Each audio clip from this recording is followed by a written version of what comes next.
Welcome to the Lovecars On The Grid podcast, your global motorsport roundup with me, Tiff, Needell and Paul Woodman.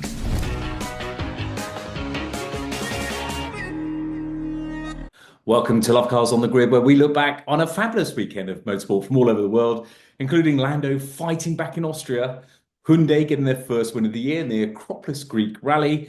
Marquez just keeps on winning. He's in Holland this week. The NASCAR boys provided all the drama in Atlanta.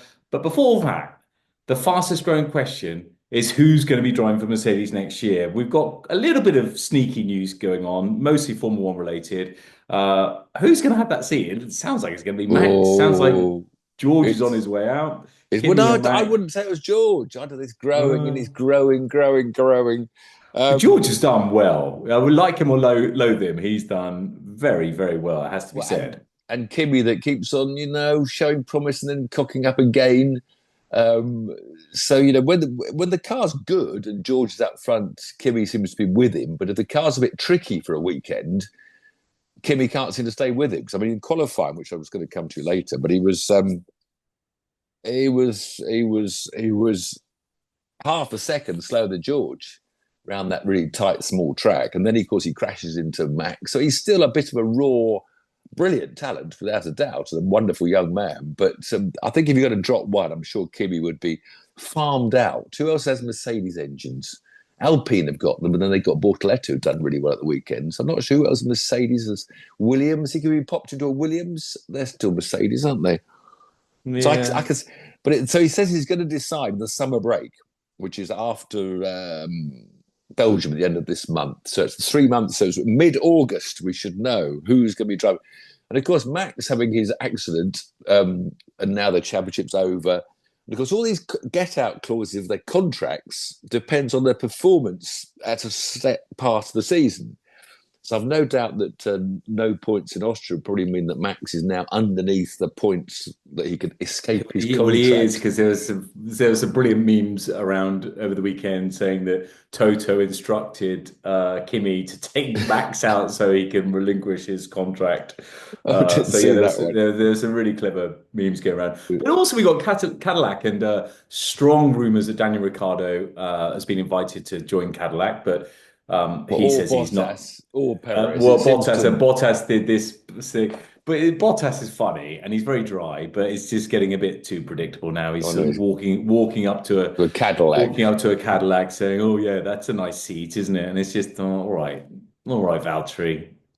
Do you think Valtteri should get that seat? I think he probably will. They'll want. I think, as we said last week, Cadillac needs some experienced drivers there. Yeah. So I think Bottas is the obvious choice. George or Kimi, you've got to be brave to get rid of George, but I do think they're going to hold on to Kimi, and Max is going to prefer that as well, because Max doesn't like, as we all know, George. He doesn't like George, full stop. Yes, you're right, but he doesn't like a really competitive second driver. So he likes to be proper number one. But that's what Mercedes wants. Mercedes, they've always had two number ones traditionally. So, yeah, you're right. And they could farm Kimi out. They'll keep Kimi's contract, I would say. Like I said, put him in a Williams, maybe. Yeah. Put him in another team. Put him in a Cadillac. Who knows? But obviously, they want to keep their tabs on that young talent. No, I think where would George go if they drop George? Cadillac. Would he want to go there, back of the grid, develop? Of course he won't want to go there. But he's going to want to get a drive. I don't know. I think there'll be a bit more musical chairs towards the end of the season, whatever happens anyway. But all the news, other news, all McLaren. Wasn't McLaren had just been bought? I've been a bit late catching up on that McLaren had been bought by someone. Middle East. So they've always had Middle East money, but it was Bahrain money, and now it's not Grand Prix. We're talking about McLaren road cars here, not exactly. Grand Prix. Exactly right. Yeah, exactly right. And now the money for McLaren automotive is from Abu Dhabi. So and they've just appointed, what's his name? Montemini. Yes, they've just appointed him as well, so that will. But they're going to open a factory in England to build electric McLaren SUVs, because this company already has electric cars in their Chinese pipeline. Money, Chinese cars. I don't know. There's so many different rumors going around, but I can't believe that McLaren will build Chinese cars, Chinese electric cars. Of course, there'll be a massive platform, or there'll be not the platform necessarily, but the battery and tech might come from there. But I don't know. It's all. We're digressing a little bit. Talking about McLaren cars, because the family. You see the story. The family of Mansour Ojay, who of course was he owned Tag Heuer and was a big shareholder in McLaren. He slightly passed away in 2021, 4 years ago now. But his family have put his McLaren collection on the market, 20 cars. And then 18 on a delivery mileage only, which is so sad. I mean, for goodness, it is sad, isn't it? He had the last one of every car, so the last chassis number of every production line, and that includes the Sport Tail, the Senna, and the F1, which is a big one of his collection. Long tail, not Sport Tail, long tail. Just for the purists out there, it's not. No, they're long tails and Sport. What was the 3-seater one? What was that called? We drove it in America. Is that the long tail? Yeah, long tail. Yeah, well, that one. Speed tail. That one. That's what I said. I call it sports. Yeah, speed tail. Anyway, apparently the F1 has done 1,800 kilometres, which is okay. They've done that. So that's 20 million sterling straight away. Yeah, and the P1 GTR has just done a few track days. Otherwise, they're delivery mileage only. Bought them, stuck them in a. I mean, I hate seeing cars put away. I went this weekend to Hevingham Concourse. So if you're in the UK, it's brilliant. Last weekend of June, typically motorsport mad. Loads of racing cars from over the years, Formula One, Group C, etc., rally cars. Where is that? Where is that? Oh, that's the only problem. From me, it's miles away. It's Suffolk, so it's Suffolk. a sort of blimey, yes. So Lotus Land.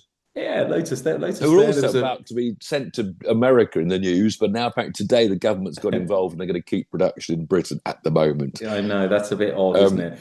But in terms of Hevingham, the point of the story was that there were many people there, actually in the concourse, like a very, very exclusive concourse, that were driving their cars on the Friday on a tour around Suffolk, sort of 65 miles, stone chips and small, tight country roads. And then they're in the concourse the next day, and then you find out the cars are worth a couple of million quid. That's what you do with a car. Yes. Drive it, enjoy it, and then still put it in the concourse. And a couple of them still won after being driven quite hard and on very, very small roads on the Friday. So that was good. Saw your mate, Lord Montague of Bewley. He sent his best regards. He had his incredible land speed record car from just over 100 years ago. They did it on Pendine Sands, the Bluebird, or which one? Yeah. The Bluebird, yeah, that one, beautiful looking, the best looking Bluebird. Yeah. Also interesting. I don't know how much money auctioneers earn. Because the person that's been put in charge of this Ojay collection of 20 McLarens is Tom Hartley Jr., who also sold Bernie Ecclestone's 69 Formula One cars that went for 600 million. Now, what does an auctioneer earn? Well, there would have been some sort of deal there, but they would typically get up to 7%. Or maybe 1%. More. 1% would be 6 million. Yeah, I know. But we're collecting cars. What Harris used to do, what Ed Lovett still does now. It's sort of 7% to buy. There's nothing to sell. No premium to sell. Same as all of them. Bring a trailer, all those sort of things. But it does decrease significantly as the value of the car goes up. How hard can it be? 1 million, 2 million. I know. Bang a hammer, and you earn the money. It's one picture on Instagram, tell everybody about it. They say, oh yeah, and the right person comes through and says, bosh, we could be car salespeople, easy. They were all there in force at Hevingham. Joe McCurry was there. He's one of the biggest and the best. Loads of the car dealers were there, but yeah, as guests and exhibiting some of their beautiful stuff. So anyway, we're in the wrong job. McLaren's in the news wherever you look. I'll tell you about something else. Well, one more bit of the news really was, look, I've really warmed to Max recently, and how he handled the whole Kimi thing over the weekend, I thought was quite classy. Secondary, not his initial reaction, but he does let himself down sometimes, because he was asked about the F1 movie and have you seen it? And his reaction was, it's just so silly. What, is it out yet? And it's just so silly. Of course he knows it's out. Of course he knows the F1 movie's out, which has had very interesting reviews. Smash box office records according to today's stuff, but I never understand. Go and watch it as a movie fan, not as a Formula One fan. Because if you watch it as a Formula One fan, you're going to be very disappointed. Don't go. Just don't go. I won't go.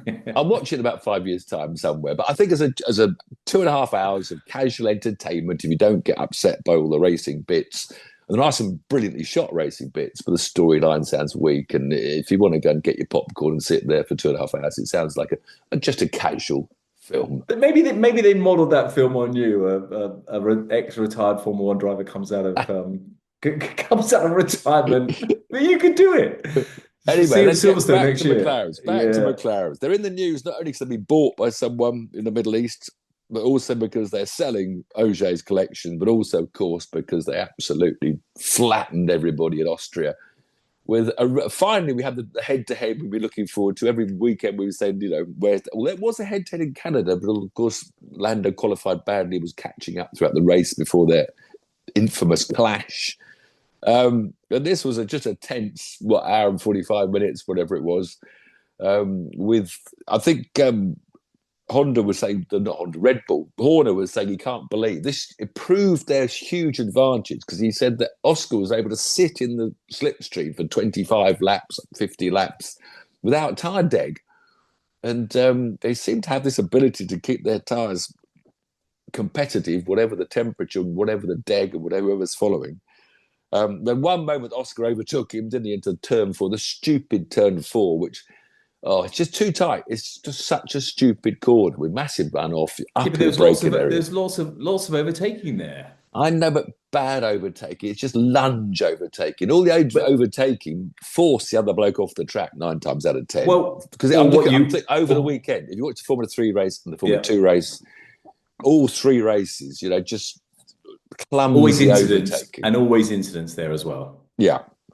So I suppose it's good for the entertainment, but it's not good for being racing drivers. But yeah, it was amazing. And then, of course, we had Oscar doing a later lunge down the inside of turn 5, or 4, forget which numbers they are now. It used to be the Bosch curve in the good old days.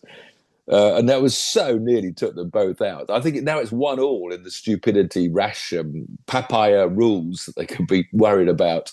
The radio message was so funny. Did you hear the radio message? Oscar, yes, we don't want. Maybe calm it down a little bit from turn 4. We won't repeat that or something like that. It was quite funny. Basically saying, Oscar, please don't even try anything like that again. It would have scared Oscar definitely as well. He would have been a heart in his mouth. We had a good radio message because he got taken out by Colapinto, didn't he? And when he came out the pits and Pinto put him on the grass. How did he not know that? Alpine still tried to attack me or something, reference his contract, which he, of course, had an Alpine contract or didn't have an Alpine contract. Very good. So they're all very cool, but it's great that Oscar won it. Great that Lando won it. Obviously, I'm British and I'm always against. I like Oscar, but obviously Britain versus Australia, sporting-wise, is always, whether it's tennis, cricket, anything, we're the enemies. So I'm glad that Lando's bad. It's only 8 points now. I couldn't believe how many points. No, it's not 8 points. It's more. It'll be 8 points if Lando win next week. No, it's down to 8 now. Okay. You obviously haven't. Your computer hasn't updated from Austria. Yeah, you haven't. exactly. You've been caught out by a late update. So if he wins, the same thing happens also in Britain. He'll be it's 1 15 point behind. Points. I rest my case. It'll be 8 points next week if Lando wins. And that was your tweet. You even said that on your tweet. If Lando wins next week, it's going to be 8 points difference. It's 15 points as they stand. Yeah, I did get ahead of myself. You're quite correct. Good job someone's on the ball with their stats here, I know. Isn't it? And yes, it's down to out my stats. But how many points did Lando lose for 5th place in Canada? That would have been about 10, I think, but I don't know. Yeah. But anyway, it's closing in. It was very entertaining. It was just a tense Grand Prix. It was masses going on behind them, which made it all interesting. And we just had a really good fight out front, a proper Grand Prix, which I enjoyed the tension and the close. Let's go back to Kimi, because I do want to say that, I mean, whether you're a rookie or whether you've been there for your entire career, you can't miss your breaking point when you've got 10 cars in front of you or whatever it was. That was just such a crazy move. When he went straight to the back of Lawson, I think it was. When he's like, oh, blooming out. He could have taken out 4 cars. Yeah. As it happened, he took out the current champion, which is bad enough. But in more McLaren news, of course, we have to go back to free practice 1 with the amazing Irish kid, Alex Dunn, been given Lando's car. So Lando had the disadvantage of the weekend of missing out of FP1. And Dunn comes out with his lap time 0.069 seconds slower than Oscar. And they were third and fourth. I mean, FP1, you don't know what fuel they both had, what tyres they both, all those usual what-ifs. Nevertheless, he put in an amazing lap time. And he was the Formula 2 leader of the championship. He still should be, but we'll come to that a bit later. But again, it's sort of, you worry whether it shows again how important the car is, because there's so many of these young talented drivers seem to get into a Grand Prix car and be incredibly close. And of course, he was lucky to be at a track where the whole field was coming about half a second or 1 second. So it's a very short track and very close lap times, because they Ferrari put their Swedish Bosnian driver, Dino Bogdanovic, who hasn't really set the world alight in his junior rankings. I think he's had 6th in Formula 3, was his best sort of championship position. And he was only 0.27 seconds slower than Lewis Hamilton, multiple world champion. So it's so hard to judge, how talented the driver is, or how they just, did the simulator, sitting in a real car, drive it like the simulator. Oh, I'm only a tenth slower. And it sort of always makes me hold back my excitement for someone producing an amazing rookie performance. And in fact, this weekend, we've got another interesting one, which I'm sure he probably doesn't want to do, but Arvin Lindblad, who you'll be delighted, I'm upset, got his super license. That's the trainer, gets his super license before he's 18, because Red Bull going, they should have held him. Anyway, he's doing FP1 in the British Grand Prix this weekend in Yuki's car. I bet he probably isn't looking forward to it. Well, I bet he is, because Silverstone, there's nowhere to go wrong, really. There's you got so much runoff, and it's FP1, so it's not like you're racing. So yeah, there's a lot of corners, I bet he can't wait. Lot of challenging corners where Max's skills will shine, whereas round the silly little Osterreich ring, Red Bull ring. What was the lap time? Osterreich ring, Red Bull ring? I don't know, 1 minute 20 or something. Yeah, but Silverstone's only 128. 130. I don't know. So I've just guessed that. Okay. Yeah. I'm splitting hairs, but I think he's going to relish the opportunity. But it's a hard car to drive. Poor old Yuki. But it'd be interesting to see how. Well, Yuki, I'm just coming. So coming onto Q1, out goes Stroll, quite right too. Ocon being beaten by Behrman. Then Yuki goes out, but he was 0.263 seconds slower than Max. 0.263. Max was 6th in that session and Yuki's 18th. So 12 places covered by 0.263. It's incredible. Look, all these different chassis designers, tyre warm-ups, planning, engineers, and that little amount of lap time. Carlos Sainz went out. He's not having a good time. He's got car problems. And of course, he didn't even make the start of the race with his brakes locked on. You would have thought all that telemetry they have. So he's sitting on the grid, isn't he, after the formation lap, saying, I can't move. The gearbox is seized or something was his theory. All that massive telemetry, surely it would show your rear brakes are stuck on, mate. Because they eventually got him going, didn't he? He did a round lap to go into the pit lane for a pit lane start. And obviously the rear brakes were the cause why it wouldn't move. And when you drive a lap with rear brakes on, they overheat and catch fire. It is brake by wire, must be. Yeah, it's brake by wire. Yeah. So computer's doing it. But because the computer decides, but the rear brakes, they're not supposed to have any rear brakes. Now, I've confused me completely, because they're done by the regen. So the rear brakes are put on depending on how full your battery is. You get more braking from the rear when you've got an empty battery, and therefore the computer uses more at the front, gets the balance right by using. Anyway, it's all way over my head scientifically. Because the other person who didn't get through Q1 was Hulkenberg, who comes on later in the story. He just made a mistake on his push laps. And if you make a mistake, there's more than 0.2 of a second or 0.3 of a second, you're way down the grid. Incredible pressure. Then Lando came out with this magic lap in Q3. And the Oscar fans will say, yeah, he would have, if he hadn't been held up by Gasly spinning, he would have matched, but half a second quicker than Leclerc second on the grid and Oscar third on the grid. I mean, it was a magic lap. Ferrari's looked better. They've got some updates. Lewis was even happy with the car. They qualified second and fourth. George, as usual, Mercedes off day fifth. So Mercedes are bad. He was fifth. Kimi ninth. And Max seventh, behind Liam Lawson. That's crazy. That's Max crazy. Max will be saying, "Can I drive the RB? Can I drive a Racing Bull next weekend in British Grand Prix? Can you imagine?" How's the RB faster? Because Liam Lawson isn't faster than Max Verstappen. I'm telling you that for nothing. Well, no, but how is the RB faster? That's what I'm saying. It's the chassis make more difference than the drivers. It's the same chassis. Is the problem. It's the same chassis. No, it's last year's. That they can't have the same chassis. Yes, you're right. Okay. It's got Red Bull feed, but it's not the same. And of course, Hadjar had an off weekend. He made mistakes in his qualifying laps and was bummed. So Liam Lawson had a weekend to dream of to reinstate his standings, as it were. Other than race one on his outlap, Hadjar has been absolutely rock solid. Yeah, he has been. But he's been the most impressive rookie. Finally had an off weekend. Yeah. Well, him and Kimi, yeah. But of course, this weekend, it was Bortoletto to suddenly be the best rookie and very impressive. He's got a huge, pedigree, Formula 3 champion, Formula 2 champion, Fernando Alonso protege. I think he won the Formula 4 championship in Spain. So everybody's been waiting for Bortoletto to come good, and he certainly did. Well, he qualified 8th, I think, finished 9th. We need a spunky South American in Formula One, a proper bit of. He's got a bit of edge to him. He reminds me a little bit of Semen. He's got that little tiny bit of arrogance, that edge that you need, I think. So a fascinating Grand Prix and a great result as far as I'm concerned. But always it's spectacular around. I love the track limits were great. When you saw Lando made one small mistake, he's in the gravel and he's lost half a second. That's what we want. What we don't want is more turn threes with huge runoff, stupidly slow, dive bombing. And the trouble is, I think in the Formula 3 race and the Formula 2 race, you might overtake, because it's so tight, you can overtake the bloke on your left that you've been worrying about. Then all of a sudden you see someone at 90 degrees to you that's turned the tight apex. And it's them you hit. Because that's what happened with Kimi. Max had finished the corner pretty much. So you don't actually hit the one you're overtaking. You hit the sort of innocent car that's 2 or 3 places in front of you.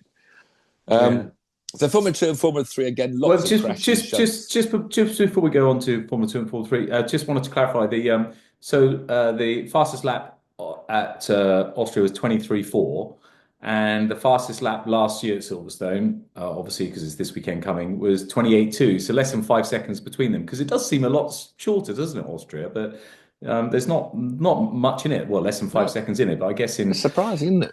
Yeah. I think it's longer than you think. It looks like a short circuit, but of course it's got 3 long straights. And of course they use DRS on all 3 straights in qualifying. So that would cut your time down a bit.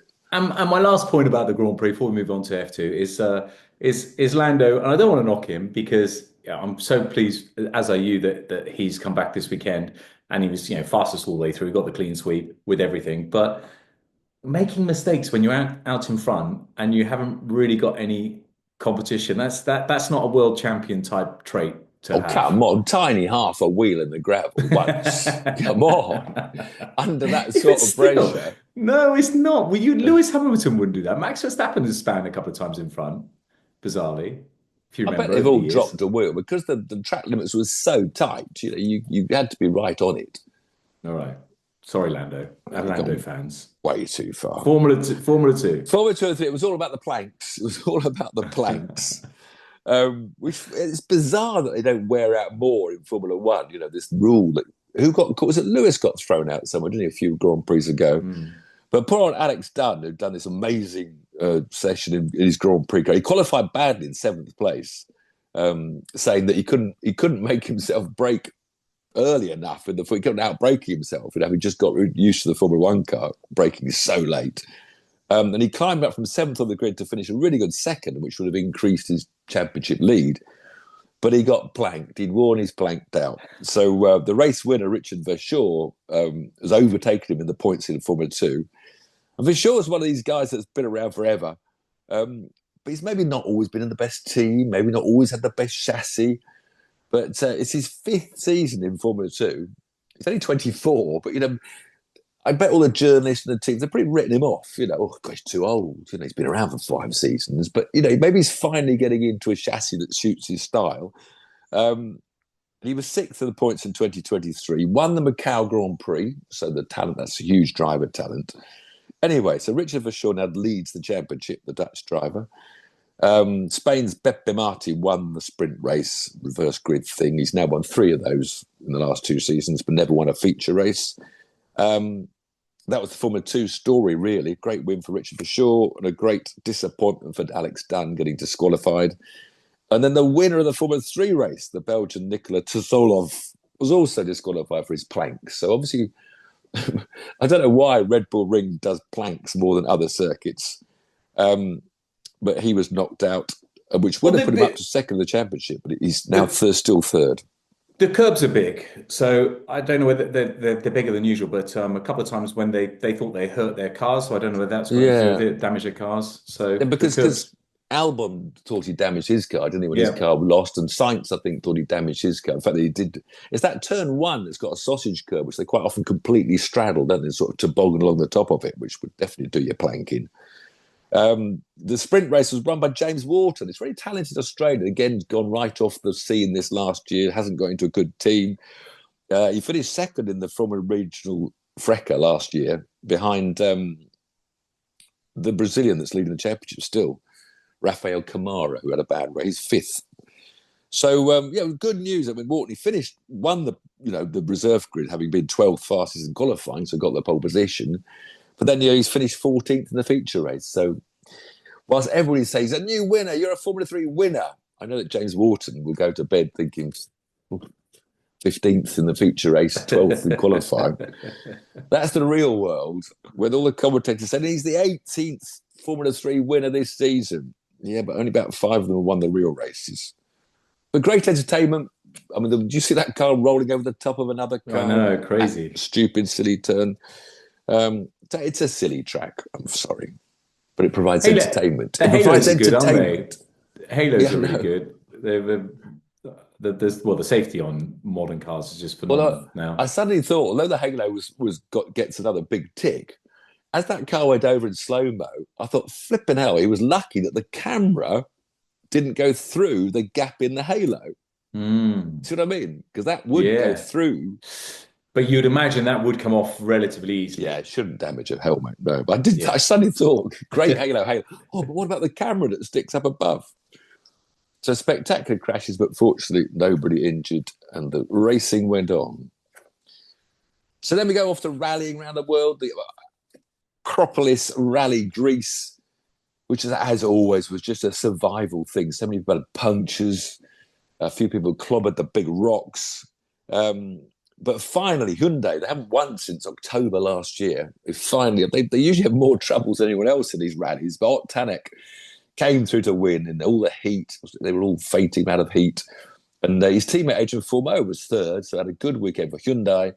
But Sebastian Ogier was the one challenging up front for Ott, and he finished second to go within 9 points of Elfyn Evans. Elfyn went steady, of course, because he's a championship leader. He opened the tracks, had to do all the road sweeping, get most of the dust out of the way. Although Ogier was right behind him, so Ogier didn't have that much better track than Elfyn. But Elfyn avoided the punctures, finished a steady 4th. He was about 3 minutes down, so he was a long way off. But Ott Tanak's only 12 points behind him now, so this year we all hope Elfyn's going to finally get the championship, which I think he deserves. They're closing in on him. But does he deserve it? He's not. I mean, he's brilliant, and he's home counties for us. No, he's not. He's not a superstar, but he's exactly 5 second places or 4 second places. And don't get me wrong, I'm a massive fan. We're both massive fans, and I want him to win. But does he deserve it? Because being runner-up, you're runner-up for a reason. He's not a massive superstar, but he's just super chilled. He just loves doing what he does. He doesn't look super chilled, does he? His driving style. If I was him with the camera, can I not have a camera in my car, please? Because he always looks like he's about to crash any second, where Seb's sort of laid back. I love watching those onboards. You do get to see the character of the driver by seeing, their different facial, their different physical actions. I'll tell you who hasn't come back, because, of course, one of the people that came in and took away one of Elfyn's possible titles was Kalle Rovanperä. This kid who blew everybody away, won the championship. I think he won it twice on the trot, didn't he? and then went away for a year last year to race Porsche Super Cups, have a bit of fun, did some drifting competitions. Didn't he? Yeah. But now he hasn't really got on the pace. He's won this rally, I think, the last 2 times, but he hasn't got on the pace this year. And really, I thought he'd be the one that would ruin Elfin's season, even though he's only part-time. Well, no, he's full-time. He's come back at full-time. Yeah, exactly. And hasn't managed to challenge Elfin. It always surprised me with the rally boys why they wear open-face helmets and not full-face helmets. Well, they should be banned. Yeah. I hate it. I get so upset with this. The Grand Prix drivers now. So we always have to wear these 3 layers, your gloves, your boots, you have to put a steady hands device on, even if you don't want to have one. In the olden days, we would have balaclavas over the nose and the mouth because you had a balaclava on, so you didn't breathe fire. That's the whole point of the balaclava, not to keep your hair tidy or, And when I bought one recently, I had this big space. I said, can I have one with a smaller window? I said, no, that is the FIA spec'd face hole is now that big because drivers want to breathe and don't want to have it. So they don't force them to wear their balaclavas for what they do. So they make you wear 3-layer fireproofs over all of your body and they don't make nothing on the face. To be honest, I was thinking more, that's a good point. I was thinking more just, when you have a crash and God forbid a tree comes in or something like that, I was thinking more for that than the actual fire side. Just think of the Irish guy. That's what happened. He was killed in a test, whose name, again, because I haven't got it on my page, has gone, which really shouldn't ever forget that guy's name. Was it Craig? Craig Breen, of course. Well done, Craig saving the day. Yeah, because sadly, Craig just went in sideways into some bushes and a tree came through. Maybe even a full-face helmet wouldn't have taken the force. But I just think it's amazing. They should have full-face helmets and balaclavas. Because sports cars and whatnot, they're all enclosed BTCC, but they'll have their visor up in BTCC, but they've all got full face. I ticked off drivers and someone changed their mind because the BTC boys now they have all their sponsorship on their visor that they've sold because on the telly, but they cut the visor off, so they have the visor down to get the advertising on, but the bottom. So if they had a fire, because that is the one thing you could do, if you have a fire. You shut your visor down. If you're I always had a full face helmet with a full visor, thinking you could shut it down in case of a fire, but they can't shut it down because they've chopped the bit off in front of their nose and mouth. Tag your sponsors, baby. It just annoys me that they impose so many regulations that you have to go to, especially the hands device, which I'm just not a fan of. I don't think it's that effective in the lower formula. Well, you're a sports scientist all of a sudden, are you? No, or you're just an armchair expert, keyboard the hands warrior. device was invented. Now I'm going to forget. They got me on one now. NASCAR drivers, hitting concrete walls at 200 miles an hour. They typically use Simpsons, not hands. They use the the whole thing at a 5-degree or 10-degree angle would twist your neck so rapidly that it would snap. And I've forgotten failure that kills them. Oh, anyway, whatever it is, I did learn this, but I've forgotten it. It would break a bone in the bottom of their neck. If you go through the entire history of killed drivers in European circuits, none have died from breaking this thing, right? But it's got to help, Tiff. It's got to help in terms of impact, because for those who don't know, a hands device, basically you put this thing around your shoulder, or the Simpson, you put it around your shoulder or your neck and your neck, and you clip it onto your helmet with 2 clips, and it restricts your helmet going too far forwards to stop you getting whiplash or on a. But it should also be stopping the sideways move. But if you see all the touring car drivers being interviewed, they make the strap so long that they can still turn their head to talk to the person out of the window. Well, they cheat, so the FIA needs to clamp down on that, because you can't go that far sideways if you got it on properly. No, but they sell them with the straps that long. I got the longest. When I say strap. they cheat, I'm not accusing anybody of cheating. I'm just saying they buy the longest strap available, which means that when you go head on, you still move quite a long way before it stops your head going, because you've got quite a long strap. I think it's got to be a good thing. It's got to help if you're in a big accident. Your head. Let me choose that. Let me choose that. Why let you choose that? You're one of these people that does. And I know you don't like wearing a seatbelt either. You let me choose that. What do you mean don't like wearing a seatbelt? I'll tell you the other thing. Another thing about hands device where I really annoy them. We used to run thin belts, right? And I used to have them so tight across my shoulders. And it was brilliant. I was absolutely strapped into the car. Now, if you don't have a hands device in a historic car, you have to have these fat belts. Now, the fat belt actually goes over my shoulder joint. So now if I tap that really tight and I'm turning the steering wheel, the belt digs into my shoulder. So it restricts my movement, so I don't have my belts as tight as I used to have them. So, again, another rule. Well, why? Hold on a minute. Why do I have, if I've got a 1966 or younger car, why do I have to have a fat belt? Who's ever worked out what medical man has decided what a fat belt is going to not break my collarbone or what? Right. Can we go to Marquez, please? You started this. You started this. Just to mention, WRC2, Oliver Solberg won WRC2 in Greece, 6th overall. Less than a minute ahead of Britain, Gus Greensmith, who had another good run in his Skoda to finish second in WR2. So where's Gus in the standings? He must be right up the top. He always seems to be up there. Yeah, they do. They only nominate so many rallies, the W Rally 2. So you can be in the rally and finish second, but not score any points to Rally 2. It depends whether he nominated that as one of his... So I haven't looked at the points. I'm sure Oliver Solberg's miles out in front, but Gus is up there somewhere. Yes, back to Europe then, back to MotoGP. We've waffled on a lot today, haven't we? Been getting carried away with the soapbox. He's third. Assen. He's Solberg first, by only by a few points. Rossell and then Greensmith is third. It's only those three that are kind of in it, but he's quite a chunk behind. Assen. The Cathedral of Speed, as they call it. This brilliant track, brilliant for bike racing, huge crowd in Holland, everywhere. And a wonderful, wonderful event. Poor old Fabio Quartararo, he's had several pole positions the last few races. I think about 3 out of the last 4, he must have been on pole. But he drops backwards. The Yamaha is not quick in a straight line. So in qualifying, you can get a lap time in to put it on pole. And then these Ducatis just blast him down the straights and leave him battling backwards. So once again, the sprint race was a Mark and Alex Marquez procession, but not a procession. They race, and Mark Marquez got really upset because a lot of the journalists of saying, "Oh, Alex doesn't try to overtake you. You know, Alex holds back because he won't race against you." And Mark, I think, said, "Look, I'm busting my gut to say ahead of my brother, and he's definitely not giving me any spaces." And he certainly didn't. I think he led the sprint race. Again, the sprint race early laps were fantastic. The usual 3 wides with Pekka Bagnaia was right up in there.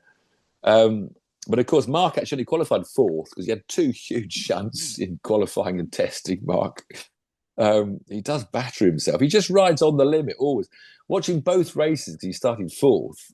He does first 2 turns. He just goes everywhere. He'll rub shoulders. He'll go off on a curb. He'll take a bit of a wide line.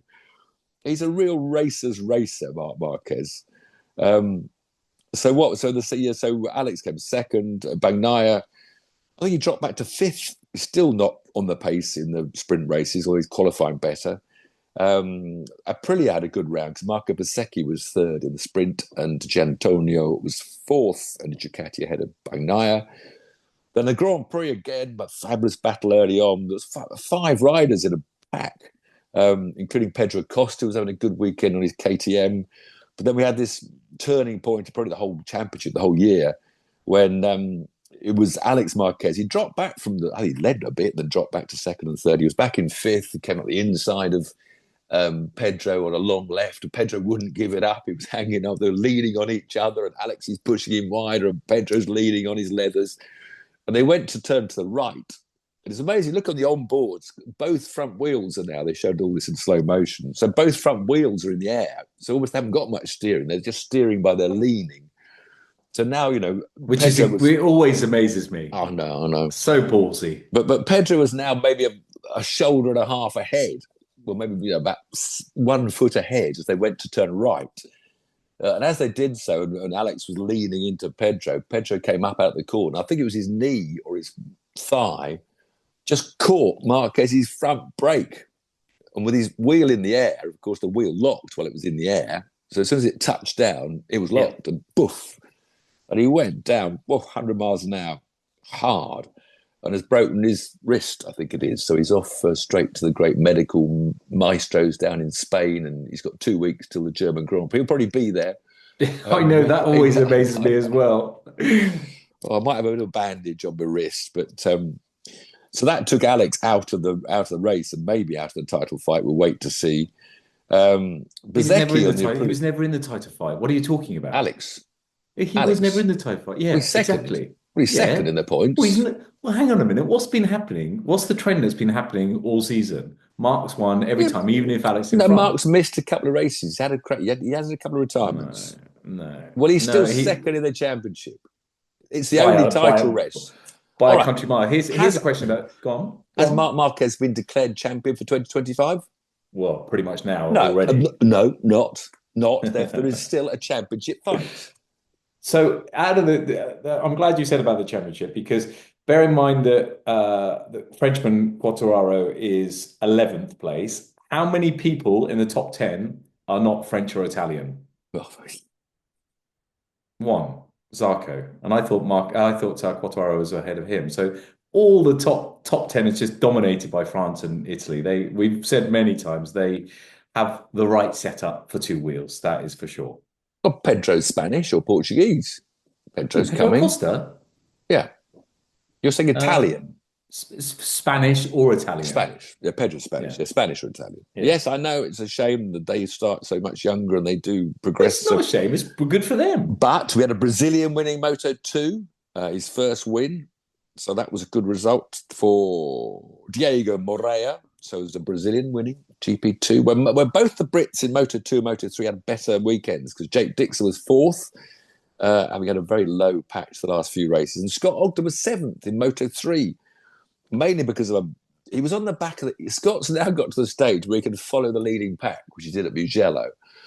But when you watch the boys up front, these Spanish kids and Brazilian kids and Colombian kids, they just dive inside and they get overtaken again and they sort of lose 2 places and they slip through the gain 3 places, then run wide and drop 2 places. He's got to the stage where he's on the back. He qualifies well. He's got the lap time. But you see, he'll overtake one person to go from 13th to 12th.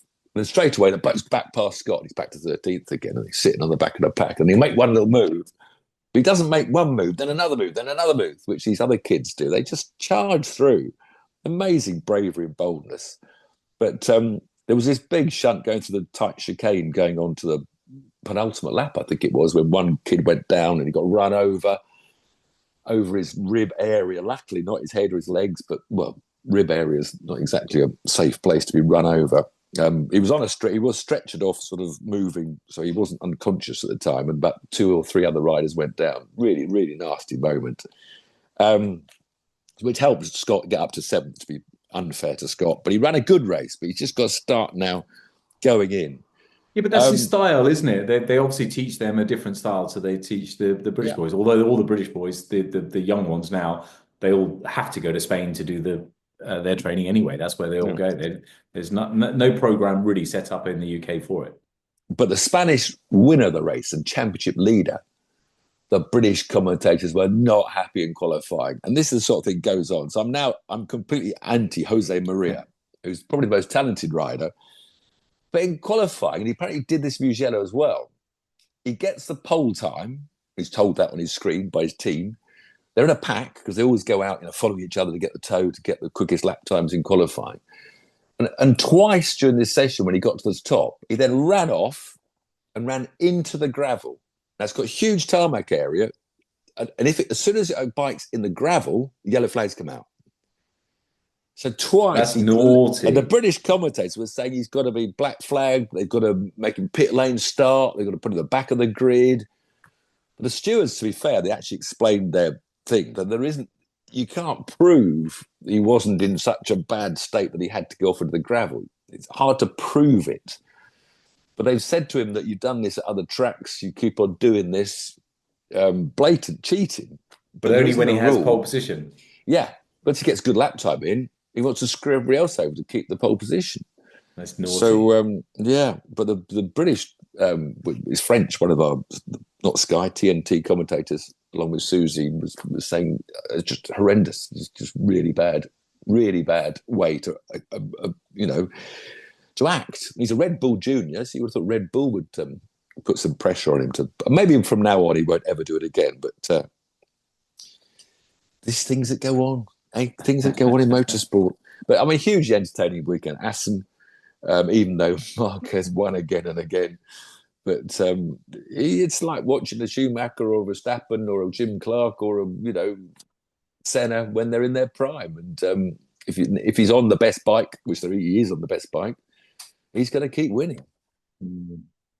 Absolutely. Whereas, interesting little side effects that keeping winning all the time. It's interesting. I was looking at some people, they've announced the wind tunnel rules in Formula One, how many hours each team's got. And apparently Aston Martin were pleased almost they'd dropped a place in the championship because that means they'll get more air tunnel time.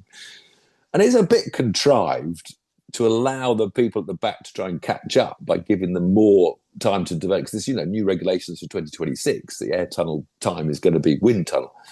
It's going to be crucial. So McLaren have hardly got any wind tunnel, relative. They've got 250 hours instead of 350 hours. I don't know the exact, I'm making numbers up, but that sort of gap. But I don't want to like that. I don't want to like, deliberately trying to handicap one team's success penalty, isn't it, really? Especially when you're coming to a new set of regulations. If it was the same cars, which I think they've had this rule in the past 3 or 4 or 5 years. So if it was just a continuation of the same regulations, I might allow someone to have a chance to catch up a bit. But when it's a whole clean sheet for everybody, I don't like that. Yeah, same. So we're still going for entertainment-wise. NASCAR. You see, I told everybody if they wouldn't have been listening by this stage of our podcast, they'd probably gone down to pub for a pint. I said it would be a great race at Atlanta because this is this track. They put extra banking on. They made it into a 1.5 mile super speedway. So racing is full throttle on fresh tyres like NASCAR, Daytona and Talladega. And it was just there were some sillily huge shunts because they go around 3 wide, all flat out, this usual juggling for position. But, some ride drivers can move up from, the back of the pack to the front. Some drivers have the skill to keep, even though it looks like nobody can go anywhere. But they had one crash that took out 23 cars. And there's only about 40 in the field. So it took out over half the field. And only 9 of those cars continued. I think something like 7 of the 11 race winners this year were out in that shunt. And they were just, once one goes, they just push and shove so much now because it's safe, and they're not going to hurt themselves. They just push and shove. So there was the entertainment for the crash fans. But then the best thing about it was the race to the line didn't have a crash and didn't have someone, bumping and pushing someone into the wall to win the race. So it was the last. There were 5 different leaders in the last 9 laps, and it felt like there were like 10 different leaders. And they were all just overtaking and working together and giving a little push to overtake, and then the other guy would get a little push to go back past and going low and going high. And I was just saying, please don't, nobody. I just wanted to see, that run to the finish that gave the best driver the win. So it was a really entertaining motor race. Whether you like NASCAR or not, I was well entertained. You didn't watch it? Good. No. I was 6-hour drive back from Hevingham. How do I get people to watch this wonderful series? It's only £5 a month, TNT, whatever it is, or premium, whatever it is. £5 a month. You get a race every Sunday night. I mean, I'm not being paid. I pay. I'm not a Premier Sport. So only 4 big races to cover, but I think we've covered them all in a lot this year. Very different entertainment. Of course, next weekend then. Anything else to say about last weekend, Paul? Apart from Hevingham was good. A guy called James Nichols wins. They do like Goodwood. They do up the hill. And the fastest time, he wins it every year because people don't understand. They think, it's flat, it's no problem at all. You do the fastest speed at Hevingham, but there's this right-hander and it's a blind crest, and you got to have some real balls to keep it pinned. And James is one of the few people that keeps it pinned. So he won. In what? What was he in? Well, they're all road cars, no race cars. But he was last year was in a SF90 4-wheel drive, so that was faster than this year's, which was a 296. Both Ferraris, and he got, I think, about 117 last year and about 111 this year. But the second place was 103 or something. So he's miles in front of anyone else in terms of not quite as big exciting as kahunas. NASCAR. Then not as exciting as NASCAR. Well, it is for the people to watch. It's So good. next weekend, the It's a British good Grand shootout. Prix. I'll be there. Don't cut me off when I'm Sunday. telling you a brilliant story about how good I got the bored. shootout is at I got Hevingham. bored. You just told us it wasn't good because it was miles away. Good to watch. Yes. So Formula 1, Formula 2, Formula 3 and Formula 4 at a non-championship race they put on, which should be fascinating to watch. Although you have to get up early because on the Sunday, the Formula 4 race is at 8:20 in the morning. This is here. Wow. I hate it. I hate the way Formula 1 run their timetables. We could run the Grand Prix later and have less of a 2-hour lunch. It was about 2 hours in it between the Formula 2 feature race and the Grand Prix. Yeah, but that'd be all for the schmoozing, and that'd be all for the discos and going round on the back buying top buses and stuff, selling and all that their rubbish. stuff on the markets. Which and is what people go to watch. Porsche, I think that's what people are paying to see, Tiff. They're not going to pay to see Formula 4, in fairness. I know. No academy. I was surprised that they got 2 months off the F1 Academy. They're not here at all. I don't know why they didn't come. Most of the cars are based in Britain. That's a good gig, isn't it? I know. F1 Academy. So I actually have my Lando flag out. And I got my Lewis flag still. Well, yeah, but there was a lovely thing on Twitter. Lewis has been on the podium for the last 13 British Grand Prix, something as big as that. No. Yeah, it's a wonderful list. Someone tweeted it. He's been on the podium. It's an unbroken run for at least 10 years. The British Grand Prix is one of the most bizarre Grand Prix because last year, there's no way Lewis should have won it in the Mercedes. He did win it, didn't he, in the Mercedes last year? Yeah, fantastic. Never should have won. But you've had, Coulthard, Damon Hill, Button, Hamilton. There's been so many Brits win the British Grand Prix, and there's nothing better than one of your home drivers winning it. And this year it's going to be Lando. Next year, George win it? Ollie Behrman in a Ferrari. Has George won the British Grand Prix? Do you remember when Johnny Herbert won it in a very outclassed Jaguar, wasn't it? I don't know who broke down.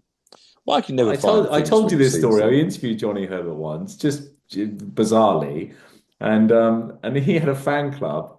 And I said to the fan club afterwards, I said interview Johnny Herbert, and I, thinking they'll be really impressed. And they said, that's nice. And I said, have you ever met him? To this fan club, they were in this van traveling around. I think they were at Goodwood or somewhere like that, Festival Speed.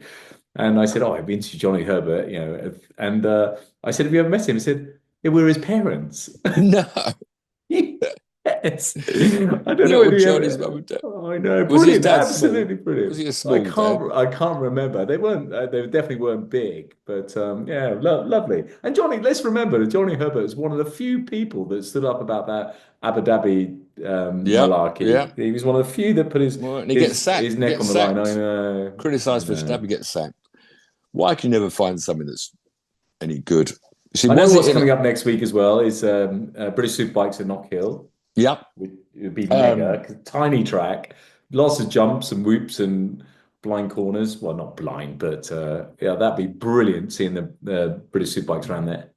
IndyCar, Sunday night, Mid-Ohio. Not a very good overtaking. It's spectacular, real ups and downs and hills and crests and stabs of Oppo lock and barriers nearby. But usually a bit of a strategy race of the old 2-stop, 3-stop fuel saving sort of balance between the two. The Formula E's are in Berlin, not a street circuit, of course. Hardly any of them are, but going up and down the apron of a disused railway, airfield. I told you one of the biggest problems with Formula E is it's the race is exciting, qualifying is exciting, but there's nothing in between. You got 4 hours, 3 hours, whatever it is, nothing in between. What's it called? Templeton Airport or something. You can probably buy some stuff. What else have we got? That's GB3. I don't know whether Freddie Slater's going to be out there. Maybe, I don't know if Freddie's going to do Formula 4. There might be some surprise entries to the Formula 4 races at the British Grand Prix. Oh, I've just seen Hamilton. Maybe that was it. Oh, Hamilton. There we go. Since 2014. So that's 11. I said 11. You said from 2014. It was winner. 4 wins on the trot. Then second. Then 3 more wins on the trot, then a couple of thirds, and then another win. So yeah, he's been on the podium ever since 2014. That must be the longest record at any Grand Prix. But statisticians. Crofty will have it. Crofty will tell you no. So GB300 and Knock Hill. That's it. Good. In other news, finally, Chicago street race. NASCAR would be good because it's a street race. They're usually quite entertaining. Maybe they are. Van Gisbergen might win again. NASCAR at Chicago. And finally, nice to see your faces healing well. It's getting better. I won't go under trees so fast anymore. Tremendous. Thanks for joining. We'll see you next week. Cheers. Cheers. Bye.